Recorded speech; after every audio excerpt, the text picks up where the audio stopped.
BRS MLC కవిత వ్యాఖ్యలకు counter ఇచ్చారు deputy CM Bhatti Vikramarka. Bharat summit ను అర్థం చేసుకోలేని కొందరు ఇష్టం వచ్చినట్టు మాట్లాడుతున్నారన్నారు.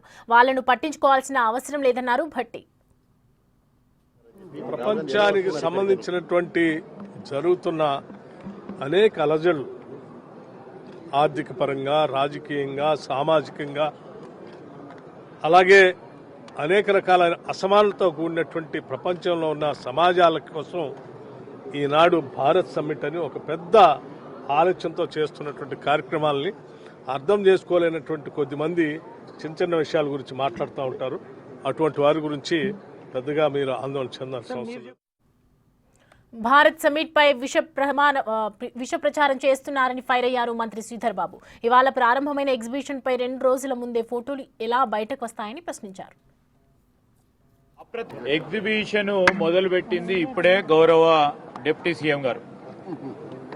ఈ ఎగ్జిబిషన్ కి సంబంధించిన చిత్రాలు 2 రోజుల ముందే పెట్టి అప్రతిష్ట పాలు చేసే ప్రయత్నం ఎవరు చేసినా ఏఐ ఆర్టిఫిషియల్ ఇంటెలిజెన్స్ ను ఉపయోగించుకొని ప్రతినిత్యం ఏదో విధంగా దుష్ప్రచారం చేయాలనే ఆలోచన చేస్తాను తప్ప ఏఐ క్రియేటెడ్ పిక్చర్స్ ఇది ఇప్పుడే ఓపెన్ చేసిన పిక్చర్స్ 2 రోజుల క్రితం ముందు పెడితే దానికి ఏమైనా అర్థం ఉంటుందా? ఉండదని మా అభిప్రాయం.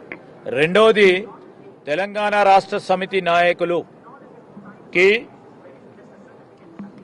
మోరల్ హక్కు లేదు, నైతిక హక్కు లేదు. వారు మొత్తం ఈరోజు హ్యూమన్ రైట్స్ వైలేషన్ కానీ, పర్యావరణానికి సంబంధించి కానీ అన్ని విధాలా అన్ని రీతిలా విధ్వంసం చేసి ఈరోజు మా నాయకత్వంపై మాట్లాడే నైతిక హక్కు లేదు వారికి అని మేము తెలియజేస్తున్నాం.